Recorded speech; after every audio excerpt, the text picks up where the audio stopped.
नमस्कार, आपका स्वागत है तिवारी एकेडमी में। आज हम बात करने वाले हैं कक्षा 6 में विषय हिंदी की। और हिंदी में हम आज देखेंगे अध्याय 2 को। मुझे उम्मीद है कि अध्याय 1 पर बना वीडियो आपने ज़रूर देख लिया होगा। आज अध्याय 2 में हम जानेंगे कृष्णा सोबती के बारे में। कौन है ये एक लेखिका है जिन्होंने यह संस्मरण लिखा है। और मैं आपको बता दूं कि इस संस्मरण का शीर्षक है बचपन। तो चलिए मैं आपके सामने इस संस्मरण को पढ़ना शुरू करता हूं और धीरे धीरे पढ़ते हुए हम थोड़ी थोड़ी बातचीत भी करेंगे ताकि हमें चीज़ें समझ में भी आए, है ना। तो चलिए शुरू करते हैं और देखते हैं कि क्या लिखा हुआ है। जिस वाक्य से हमें शुरुआत करनी है उस वाक्य में। तो देखिए, सबसे पहले आप इस चित्र को देखिए। ये कृष्णा सोबती का चित्र है और इनके बारे में हम और ज़्यादा जानते जाएंगे इस अध्याय में आगे बढ़ते हुए। तो सबसे पहले लिखा है, मैं तुम्हें अपने बचपन की ओर ले जाऊंगी। मैं तुमसे कुछ इतनी बड़ी हूँ कि तुम्हारी दादी भी हो सकती हूँ और तुम्हारी नानी भी, है ना। तो जैसा कि आप जानते ही हैं कि भाई आपकी जो दादी हैं, जो आपकी नानी जी हैं, है ना, उनकी जो उम्र है, आप ऐसा मान लीजिए कि इस संस्मरण की जो लेखिका हैं उनकी भी उम्र लगभग उतनी ही है। या फिर ये हमें ये भी बता रही हैं कि बड़ी बुआ भी हो सकती हूँ और बड़ी मौसी भी। परिवार में मुझे सभी लोग जीजी कहकर ही पुकारते हैं। वो आपने देखा होगा ना कि जैसे परिवार में कई बार क्या होता है कि माता पिता हमारे जिस नाम से, जिस संबोधन से किसी बड़े बुजुर्ग को पुकारते हैं, हम बच्चे भी उसी नाम से सबको पुकारते हैं। जैसे मैं अपनी बताऊं, मेरे घर में मेरे जो पिताजी हैं, जो मेरे पापा हैं, वह मेरे दादाजी को बाबूजी कहकर पुकारते हैं। तो हमारे घर में हम सभी उन्हें बाबूजी कहकर पुकारते हैं। ठीक वैसे ही परिवार में यह जो लेखिका हैं कृष्णा सोबती जी, इन्हें सब लोग जीजी कहकर ही पुकारते हैं। यह ये हमें बता रही है। आगे देखते हैं क्या लिखा है। हाँ, मैं इन दिनों कुछ बड़ा बड़ा यानी उम्र में सयाना महसूस करने लगी हूँ। यानी अब वो बड़ी हो गई हैं, उनकी उम्र भी बढ़ गई है, तो इस वजह से वो कुछ सयाना महसूस कर रही हैं, जैसे कि वह कोई बुज़ुर्ग हैं, है ना।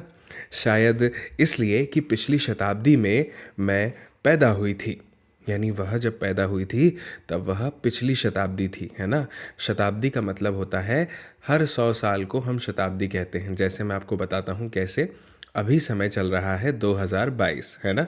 तो 2000 से लेके 2099 तक का जो समय है वह एक शताब्दी है, पूरे 100 साल, ठीक है ना। तो वैसे ही वह 1900 कुछ सन में पैदा हुई होंगी, इसलिए ऐसा कह रही हैं। मेरे पहनने ओढ़ने में भी काफ़ी बदलाव आए हैं। पहले मैं रंग बिरंगे कपड़े पहनती रही हूँ, नीला, जामुनी, ग्रे, काला, चॉकलेटी। अब मन कुछ ऐसा करता है कि सफ़ेद पहनो, गहरे नहीं, हल्के रंग। मैंने पिछले दशकों में तरह तरह की पोशाकें पहनी हैं। पहले फ्रॉक, फिर निकरवॉकर, स्कर्ट, लहंगे, गरारे और अब चूड़ीदार और घेरदार कुर्ते। आगे लिखती हैं कि बचपन के कुछ फ्रॉक तो मुझे अब तक याद हैं। हल्की नीली और पीली धारी वाला फ्रॉक, गोल कॉलर और बाजू पर भी गोल कफ। एक हल्के गुलाबी रंग का बारीक चुन्नटों वाला घेरदार फ्रॉक, नीचे गुलाबी रंग की फ्रिल। उन दिनों फ्रॉक के ऊपर की जेब में रुमाल और बालों में इतराते रंग बिरंगे रिबन का चलन था। अब देखिए उनकी बातें कितनी सुहानी लग रही है ना, आकर्षक भी।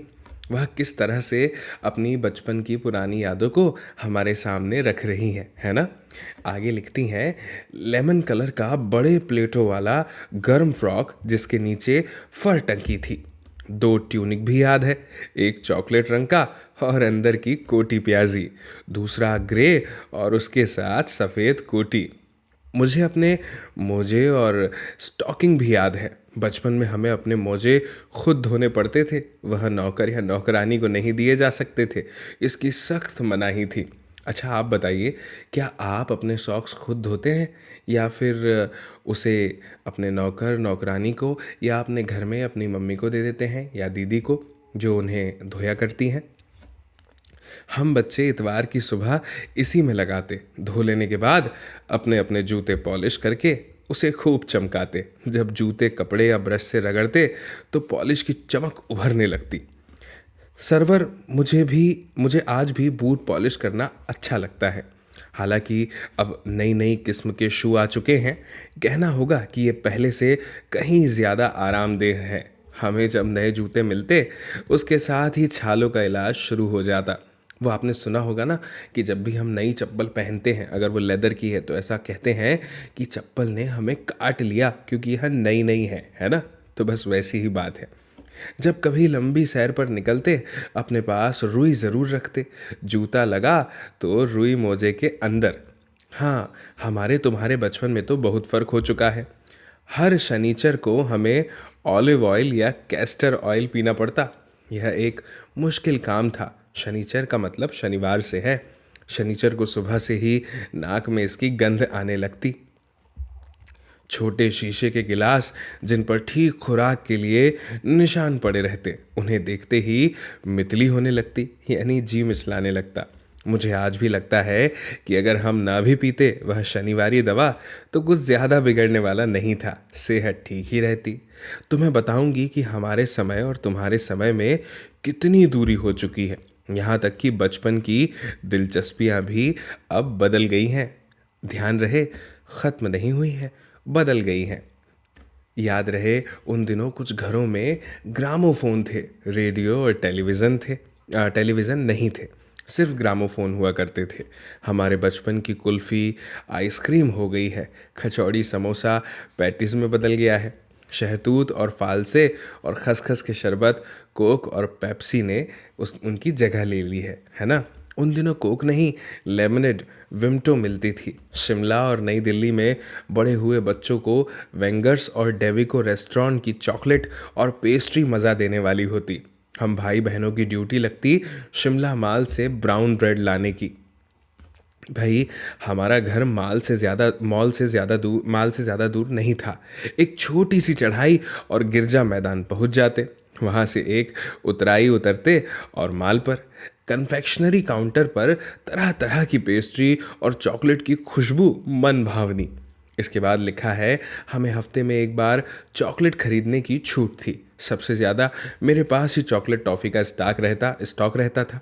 मैं चॉकलेट लेकर खड़े खड़े कभी न खाती, घर लौटकर साइड बोर्ड पर रख देती और रात के खाने के बाद बिस्तर में लेटकर मज़ा ले ले खाती। शिमला के कॉफल भी बहुत याद आते हैं। खट्टे मीठे, कुछ एकदम लाल, कुछ गुलाबी, रस भरी कस्मल सोचकर ही मुंह में पानी भर आए। आगे लिखा है, चेस्टनट एक और गजब की चीज़, आग पर भुने जाते और फिर छिलके उतार कर मुंह में। चने जोर गरम और अनारदाने का चूर्ण। हाँ, चने जोर गरम की पुड़िया जो तब थी वह अब भी नज़र आती है। पुराने कागज़ों से बनाई हुई इस पुड़िया में निरा हाथ का ही कमाल है। नीचे से तिरछी लपेटते हुए, ऊपर से इतनी चौड़ी कि चने आसानी से हथेली पर पहुंच जाएं। एक वक्त था जब फिल्म का गाना चना जोर गरम, बाबू मैं लाया मज़ेदार, चना जोर गरम, उन दिनों स्कूल के हर बच्चे को आता था। कुछ बच्चे पुड़िया पर तेज मसाला बुरकवाते, पूरा गिरजा मैदान घूमने तक यह पुड़िया चलती। एक एक चना पापड़ी मुंह में डालने और कदम उठाने में एक खास ही लय रफ्तार थी। फिर आगे लिखती हैं कि छुटपन में हमने शिमला रिज पर बहुत मज़े किए हैं, घोड़ों की सवारी की है। शिमला के हर बच्चे को कभी न कभी यह मौका मिल ही जाता था। हम जाने क्यों घोड़ों को कुछ कमतर करके समझते, उन पर हंसते थे। ननिहाल के घोड़े खूब हष्टपुष्ट और खूबसूरत, उनकी बात फिर कभी। शाम को रंग बिरंगे गुब्बारे, सामने जाखू का पहाड़, ऊंचा चर्च की घंटियां बजती तो दूर दूर तक उनकी गूंज फैल जाती। लगता है इसके संगीत से प्रभु यीशु स्वयं कुछ कह रहे हैं। सामने आकाश पर सूर्यास्त हो रहा है, गुलाबी सुनहरी धारियां नीले आसमान पर फैल रही हैं। दूर दूर फैले पहाड़ों के मुखड़े गहराने लगे और देखते देखते बत्तियां टिमटिमाने लगी। रिज पर की रौनक और माल की दुकानों की चमक के भी क्या कहने। स्कैंडल पॉइंट की भीड़ से उभरता कोलाहल, सर्वर स्कैंडल पॉइंट के ठीक सामने उन दिनों एक दुकान हुआ करती थी, जिसके शोरूम में शिमला कालका ट्रेन का मॉडल बना हुआ था। इसकी पटरियां, उस पर खड़ी छोटे छोटे डिब्बों वाली ट्रेन, एक और लाल टीन की छत वाला स्टेशन और सामने सिग्नल देता खंबा, थोड़ी थोड़ी दूर पर बनी सुरंगें। पिछार वाली गाड़ी वही थी। कभी कभी हवाई जहाज भी देखने को मिलते। दिल्ली में जब भी उनकी आवाज आती, बच्चे उन्हें देखने बाहर दौड़ते। दिखता एक भारी भरकम पक्षी उड़ा जा रहा है, पंख फैलाकर। यह देखो, और वह गायब। उसकी स्पीड ही इतनी तेज लगती। हाँ, गाड़ी के मॉडल वाली दुकान के साथ एक और ऐसी दुकान थी जो मुझे कभी नहीं भूलती। क्या आपको भी कोई दुकान ऐसी याद है जो आप कभी नहीं भूलते? यह वह दुकान थी जहां मेरा पहला चश्मा बना था। वह आंखों के डॉक्टर अंग्रेज थे। शुरू शुरू में चश्मा लगाना बड़ा अटपटा लगा। छोटे बड़े मेरे चेहरे की ओर देखते और कहते, आंखों में कुछ तकलीफ है, इस उम्र में ऐनक, दूध पिया करो। मैं डॉक्टर साहिब का कहा दोहरा देती, कुछ देर पहनोगी तो ऐनक उतर जाएगी। वैसे डॉक्टर साहिब ने पूरा आश्वासन दिया था, लेकिन चश्मा तो अब तक नहीं उतरा। नंबर बस कम ही होता रहा। मैं अपने आप इसकी जिम्मेवार हूँ। जब आप दिन की रोशनी को छोड़कर रात में टेबल लैंप के सामने काम करेंगी, तो इसके अलावा और क्या होगा। हाँ, जब पहली बार मैंने चश्मा लगाया तो मेरे एक चचेरे भाई ने मुझे छोड़ा, देखो देखो, छेड़ा, देखो देखो कैसी लग रही है।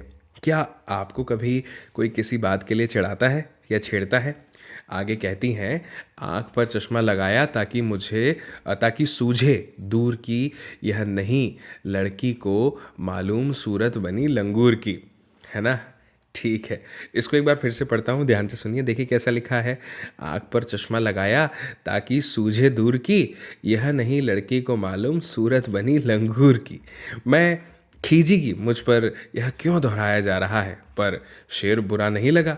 जब वह चाय पीकर चले गए तो मैं अपने कमरे में जाकर आईने के सामने खड़ी हो गई और कई बार अपने को देखा। ऐनक उतारी, फिर पहनी, फिर उतारी, देखती रही।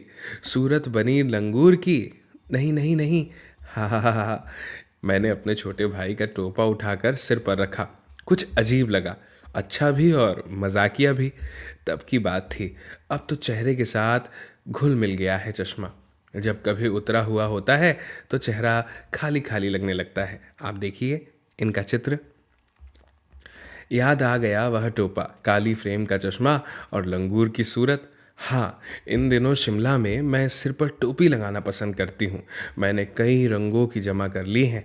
कहाँ दुपट्टों का ओढ़ना और कहाँ सहज सहल सुभीते वाली हिमाचली टोपियाँ। है ना? जीवन दोस्तों किस तरह से बदलता है बच्चों, वह हमें इस संस्मरण में लेखिका कृष्णा सोक्ति द्वारा बताया गया है ना? कहाँ जब वो बचपन की बातें करती हैं, बचपन की यादों में, है ना, उन्होंने हमें लेकर गई बचपन में, और अभी वह बता रही हैं कि कैसे उनके जीवन में जो है अंतर आ गया है। अब उन्हें पहले की तरह रंग बिरंगे कपड़े पसंद नहीं हैं, है ना? अब वह हल्के रंगों वाले कपड़े पहनना पसंद करती हैं, और ऐसी बहुत सारी चीज़ें। तो चलिए, अब जब भी हम किसी कहानी को पढ़ते हैं, कविता को पढ़ते हैं, अध्याय को समझते हैं, तब उसके बाद में हम आ जाते हैं उसके उस हिस्से में जो होता है अभ्यास वाला हिस्सा। इसमें हमें कुछ प्रश्नों के उत्तर देने होते हैं, ये बताने के लिए कि हाँ भाई, जो हमने पढ़ा है वह हम समझ गए हैं। तो चलिए, यह हिस्सा बहुत ही रोचक होता है और आज भी बहुत रोचक होने वाला है। यह कुछ प्रश्न हैं, मैं इन प्रश्नों को आपसे पूछूंगा, और पूछूंगा ही नहीं, आपके साथ में इन प्रश्नों के ऊपर अपने उत्तर, अपने विचार भी साझा करूंगा। तो ध्यान से कहूँगा, आप कान से सुनिएगा, ठीक है ना? क्या लिखा है संस्मरण संस्मरण से में पहला प्रश्न है, लेखिका बचपन में इतवार की सुबह क्या क्या काम करती थी? तो आपको याद होगा, हमने पढ़ा है सबसे पहले इतवार के दिन तो भाई एक ही काम किया जाता था, और वो था मोज़े धोने का, है ना? इसके बाद में जूतों पर अलग अलग कपड़ों से खूब रगड़ रगड़ के पॉलिश की जाती थी और उन्हें चमकते हुए देखा जाता था, है ना? ठीक है, तो इसका उत्तर तो आप लिख ही देंगे। मैंने आपको एक आइडिया दे दिया है कि कैसे लिखना है। फिर प्रश्न 2 है कि यहाँ पर लिखा है, तुम्हें बताऊंगी कि हमारे समय और तुम्हारे समय में कितनी दूरी हो चुकी है। इस बात के लिए लेखिका ने क्या क्या उदाहरण दिए, है ना?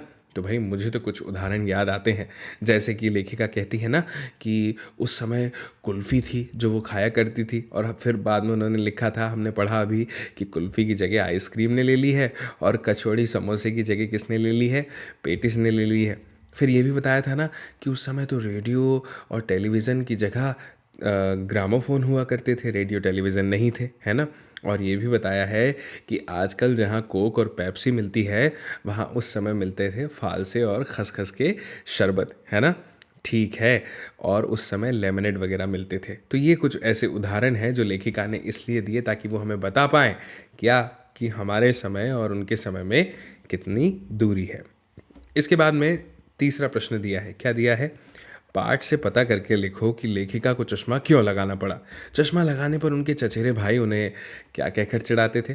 तो देखो, लेखिका की आंखें कमज़ोर थी, है ना, क्योंकि वह रात में क्या करती थी, टेबल लैम्प के सामने बैठ जाती थी और पढ़ाई किया करती थी। इस वजह से उनकी नज़रें उस समय कमज़ोर हो गई थी, है ना, और इसीलिए उनको चश्मा लगाना पड़ा। और जब वह चश्मा लगाई तो उनके चचेरे भाई ने उन्हें क्या खूब चढ़ाया, है ना। क्या चढ़ाया? देखिए, मैं अभी आपको बताता हूँ, लिखा ही हुआ है ना, यह नहीं लड़की को मालूम सूरत बनी लंगूर की, है ना। आँख पर चश्मा लगाया ताकि सूझे दूर की, यह नहीं लड़की को मालूम सूरत बनी लंगूर की।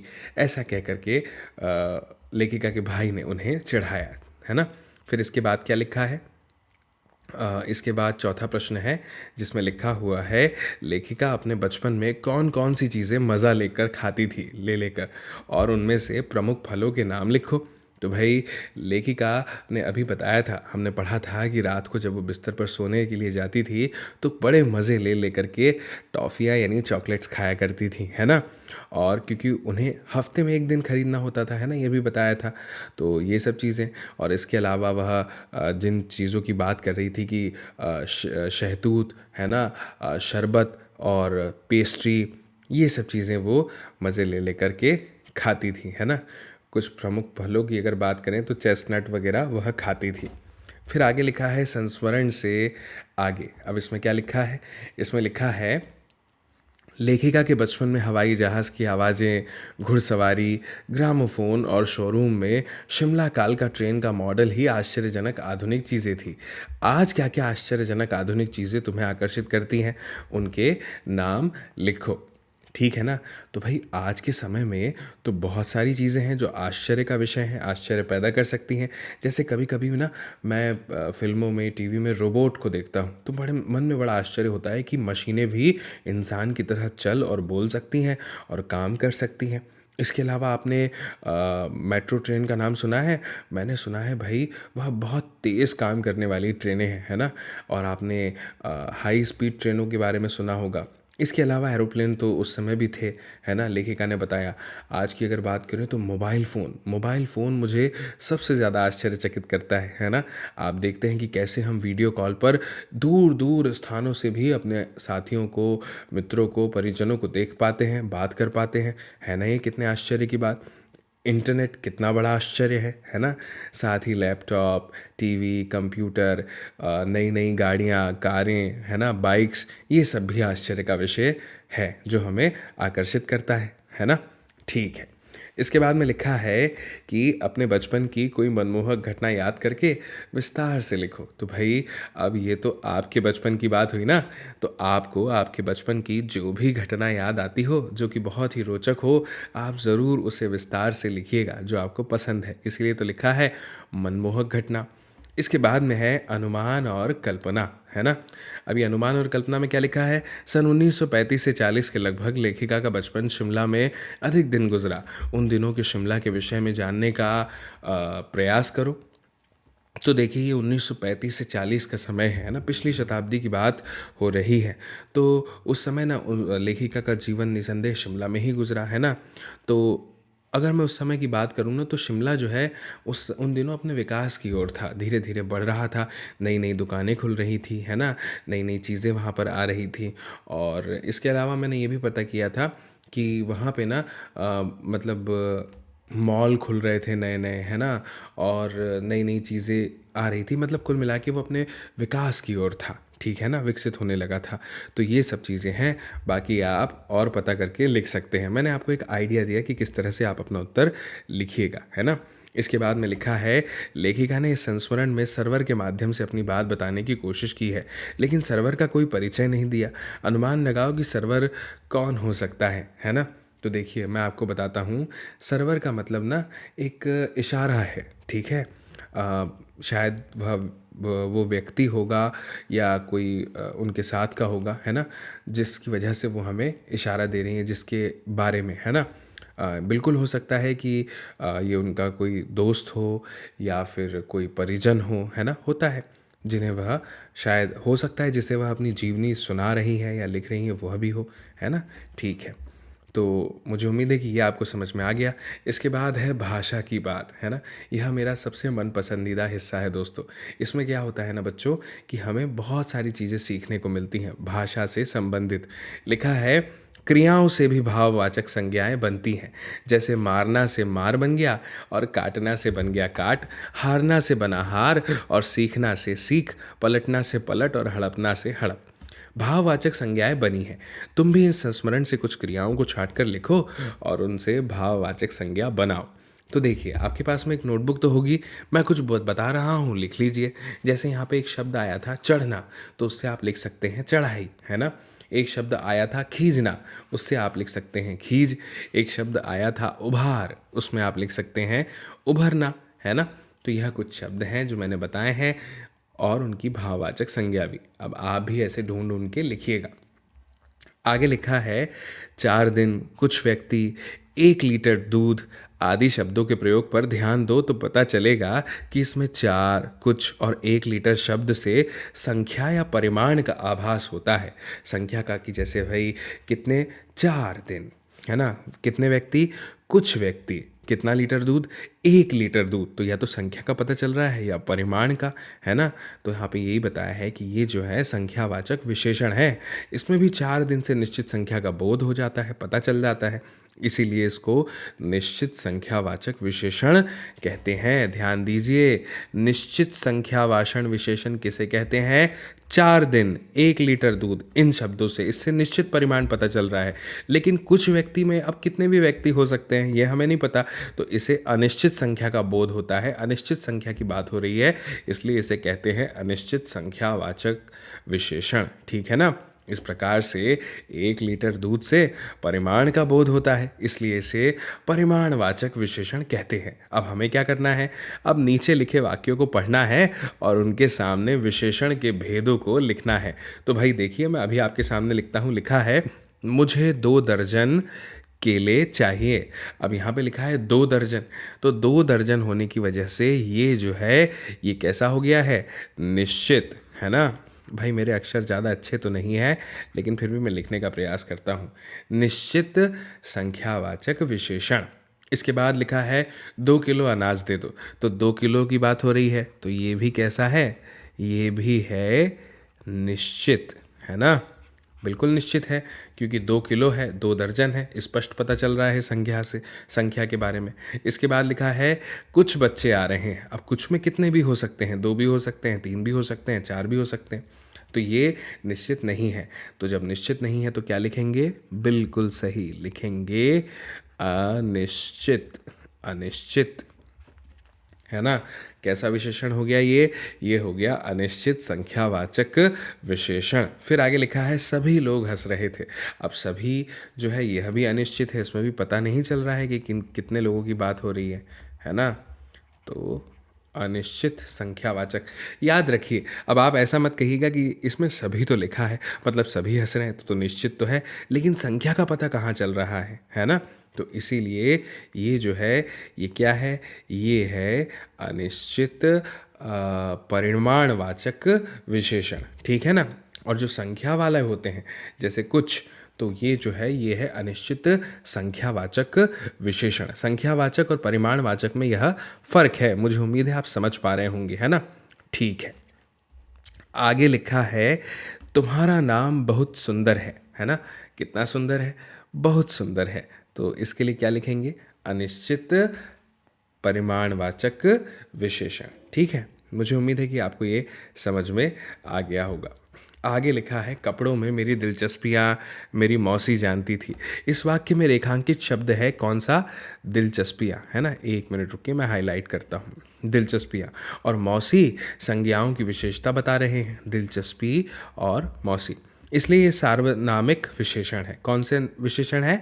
सार्वनामिक। सार्वनाम का मतलब क्या होता है? जो संज्ञा के स्थान पर हम शब्द उपयोग करते हैं उसे हम सर्वनाम कहते हैं। जैसे रवि, रवि स्कूल गया।